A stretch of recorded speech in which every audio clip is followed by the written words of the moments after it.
राजधानी शिमला में जब से प्राकृतिक आपदा आई उसके बाद कई तरह के सवाल उठने लगे। कुछ लोगों ने हमारे लिए सवाल भेजा कि इस आपदा की घड़ी में नगर निगम शिमला के मेयर से बातचीत जरूर होनी चाहिए। दर्शकों का मान रखते हुए आज हमारे साथ नगर निगम शिमला के महापौर सुरेंद्र चौहान हैं। आपसे पहला सवाल, जब शिमला में आपदा आई, इस आपदा में ड्रेनेज सिस्टम को लेकर बड़े सवाल उठे। कुछ वरिष्ठ नागरिकों ने अपने अनुभव साझा किए कि पहले यहाँ का ड्रेनेज सिस्टम अच्छा होता था, कुछ वर्षों से उसकी जो बनत है उसको बिगाड़ने का काम स्थानीय लोगों द्वारा किया गया। इस विषय पे आपकी क्या राय है और क्या आपकी इंजीनियरों से बात हुई है कि भविष्य में किस तरह से ड्रेनेज सिस्टम ठीक किया जाए?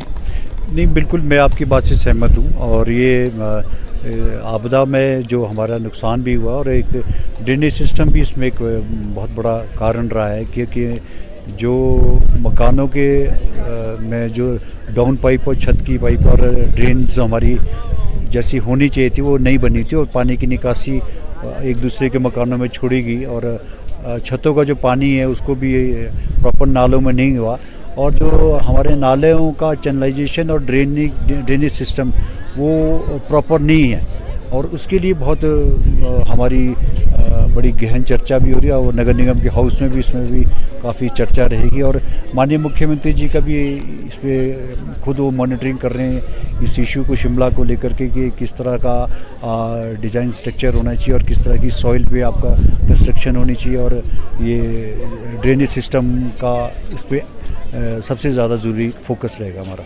अब आप शिमला के मेयर हैं, कुछ लोगों ने एक और सवाल उठाया कि कुछ इमारतें जो गिरी हैं वो अवैध कब्जे थे, अवैध निर्माण वहां पर हुए थे, किसी समय पर ढारे हुआ करते थे, उसके बाद वहां इमारतें बनना शुरू हुई। अब आप शिमला के मुखिया हैं, शिमला शहर के आप मेयर हैं, क्या इस विषय में कुछ सोचा गया है कि भविष्य में जो निर्माण होंगे उनकी प्रॉपर से देखरेख होगी?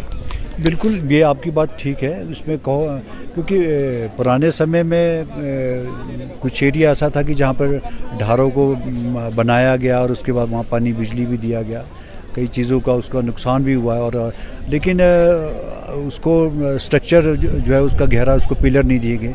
मकान बनाना और ढारे बनाने में बहुत फ़र्क होता है और उसको जब तक उसमें इसकी भी अच्छे से इसका स्ट्रक्चर ना दिए, उसका फाउंडेशन प्रॉपर ना मिले, क्योंकि पहाड़ी इलाके में यहाँ पे एकदम से जब तक आपको नीचे फाउंडेशन नहीं मिलेगी तब तक मकान का पकड़ नहीं रहती है। ये बड़ा ज़रूरी इशू है और बहुत जगह हमारे यहाँ 3 मंजिल के मकान बनने के बाद उसमें डिवीज़न हुई है, मैं इस बात को मानता हूँ और कई जगह मकान ऐसे बने हैं कि वो एक मंजिल एक्स्ट्रा भी बना है, उसकी भी बात हुआ है, उसको डिवीज़न के तौर पे उसको लिया जाता है, जबकि नगर निगम सिर्फ 10% की डिवीज़न अलाउ करता है। उसके अलावा आपने देखा हो कि बहुत सारे मकान अभी तक रेगुलाइज नहीं हुए जहाँ पानी बिजली की व्यवस्था नहीं है, वो क्योंकि कुछ एरिया नगर निगम में उस समय आया जब वो कमेटी से बाहर था, कुछ एरिया साडा में था, कुछ एरिया शिमला में नगर निगम उस टाइम आया जो पंचायतों में था, आज वो इसमें नगर निगम में है। तो ये सारी क्योंकि वहाँ के रूल्स एंड रेगुलेशन कुछ और थे, अब वो इसमें यहाँ पर आ गया है, तो ये सारी चीज़ें देखने वाली है। इमारतों के निर्माण में राजधानी शिमला में एक और बात देखी गई है, एटीक और पार्किंग मकान के साथ अटैच। उसमें समस्या ये आती है कि जो मकान 2 मंजिला या 3 मंजिला होना होता है उसकी मंजिलों की संख्या फिर 5 पहुंच जाती है। इस विषय पे आपकी क्या राय है?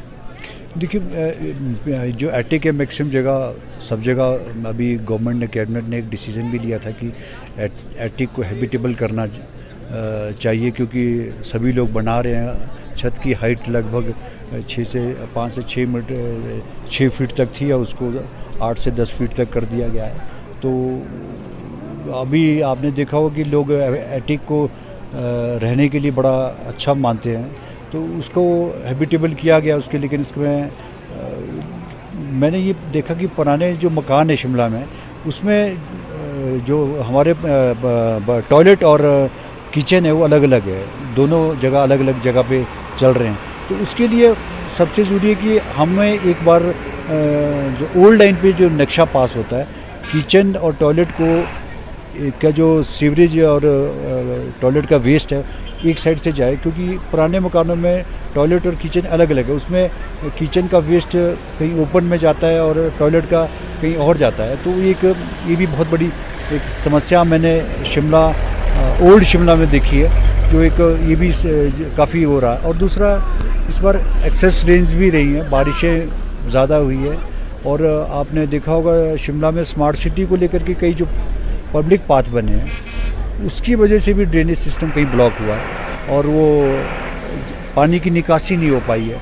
वो पानी ने फिर कहीं ना कहीं अपनी जगह लिया और जहाँ पर वो तालाब बन गया, जैसे आप नवभार में देखेंगे तो वहाँ आसपास का एरिया खाली करवाना पड़ा क्योंकि वहाँ नीचे पानी गया ही नहीं उस तरह से। वो और वो नवभार से जो नीचे का एरिया है वो उसको वहाँ पर सारा उस स्नान सांगटी में चला गया जिसमें सैकड़ों पेड़ कट गए, मतलब निकल गए वहाँ बाढ़ की वजह से।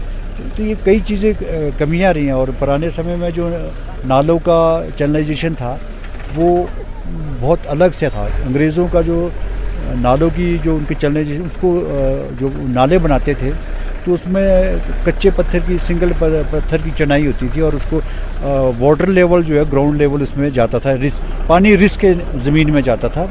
उससे ग्राउंड लेवल जो वाटर को भी बढ़ता था और पानी रुच के ज़मीन में जा। अभी क्या हो रहा था कि हमने सीमेंट के नाले बनाए, उसका ऊपर से पानी जा कर के फ्लो करके जाता है और उसका मार बहुत कहीं ना कहीं निचली बेल्टों में बहुत ज़्यादा पड़ती है। एक सवाल और लूँगा, भवन निर्माण जनता के साथ साथ आपके लिए भी बड़ी चुनौती है क्योंकि नक्शे पास करवाना, लोग भी आते हैं कई बार सिफारिश लेके।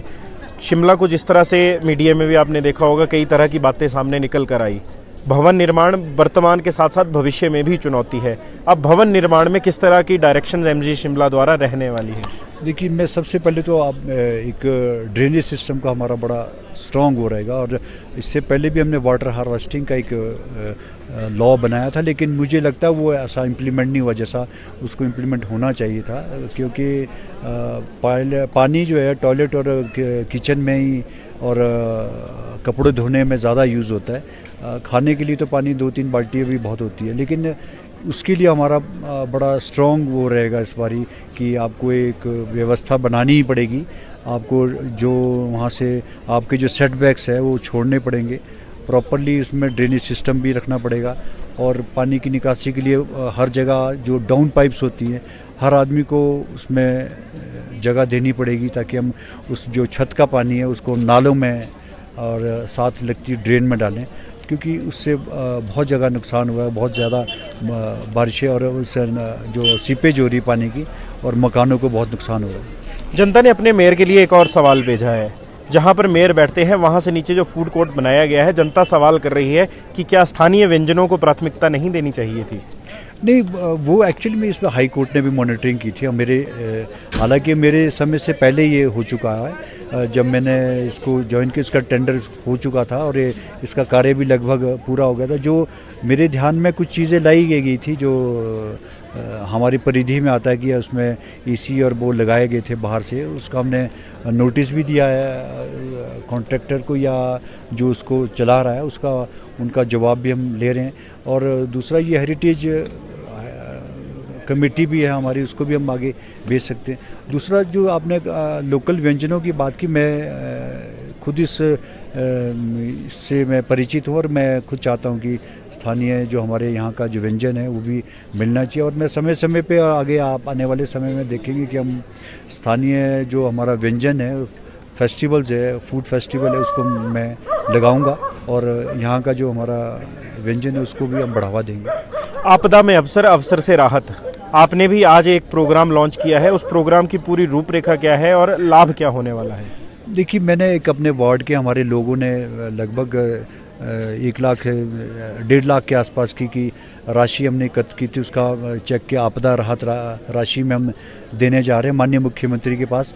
मेरा दूसरा एक उसमें एक इस बार हमने एक मुहिम शुरू की है। मैंने अपने वार्ड से रिलेटेड हम लगभग 100 से 150 लोग इकट्ठे हैं।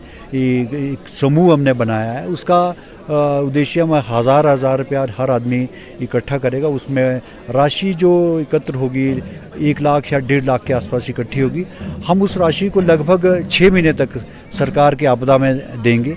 मेरा आपके चैनल के माध्यम से ये ना केवल शिमला के वासियों से और पूरे हिमाचल प्रदेश के लोगों से ये निवेदन है कि आपदा की इस घड़ी में हिमाचल प्रदेश एक देव संस्कृति है, यहाँ देवी देवताओं का वास है और हम धार्मिक लोग हैं और बड़ा श्रद्धा और वो रखते हैं अपने देवी देवताओं और ईश्वर पे, और हमारे देवी देवता यहाँ वास करते हैं और कहीं ना कहीं हमसे भी कोई भूल चूक हुई उसके भी हम ईश्वर से क्षमा मांगते हैं। लेकिन एक मैं चाहता हूँ कि हर आदमी इसमें कंट्रीब्यूट करेगा, तो एक छोटा अमाउंट, इस बात पैसे की नहीं है, 10 से 20 रुपये भी कोई देता है तो एक मल्टीप्लाई बाय पॉपुलेशन वो बहुत बड़ा अमाउंट बन जाता है। आप फॉर एग्जांपल 70 लाख की अब आबादी है हिमाचल प्रदेश की, अगर दिन में 1 रुपया भी कोई अगर आदमी देता है तो 70 लाख बन जाता है। तो इसलिए एक सहभागी मैं समझता हूँ कि एक भागीदारी हर प्रदेशवासी की रहेगी और मैं समझता हूँ कि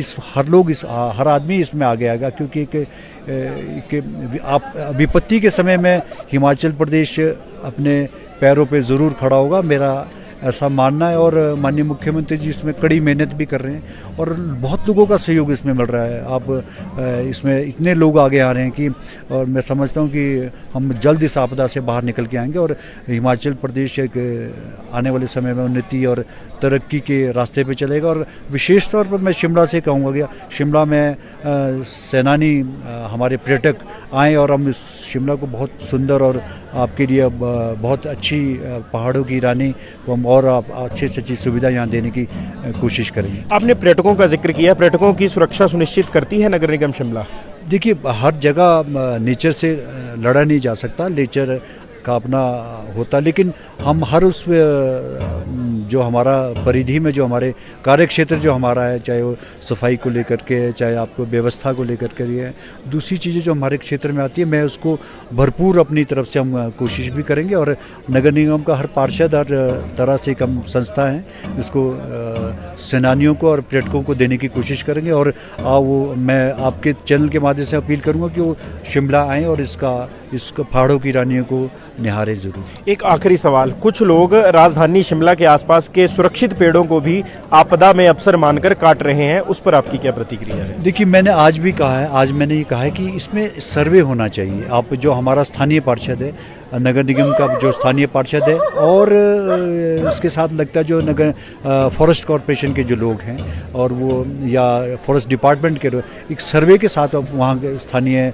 पार्षद को कॉन्फिडेंस में लेकर के जाएं, उसमें विजिट करें ताकि जो वास्तविक स्थिति है उसका पता भी लगे। क्योंकि अभी पार्षद भी दे रहा है, एक्चुअल में नगर निगम के पास तो फॉरेस्ट है नहीं है, फॉरेस्ट तो सरकार के पास है। हम एक सहयोगी के रूप में इसमें कार्य कर रहे हैं और हमारा इतना ज़्यादा इसमें रोल नहीं होता है, क्योंकि फॉरेस्ट पूरा जंगल भी अब गवर्नमेंट के पास है। हम इसमें चाहता हूं कि नगर निगम का हर एक पार्षद जो है इसमें इन्वॉल्व होकर के फॉरेस्ट डिपार्टमेंट के साथ सहयोग करे। भविष्य में नगर निगम शिमला के अंतर्गत भवन निर्माण किस तरह का होगा और भविष्य में ड्रेनेज सिस्टम से लड़ा किस तरह जा सकता है, सब मुद्दों पर बातचीत करने के लिए हमारे साथ नगर निगम शिमला के मेयर सुरेंद्र चौहान थे। संवाद भारत में अभी के लिए बस इतना ही। नमस्कार।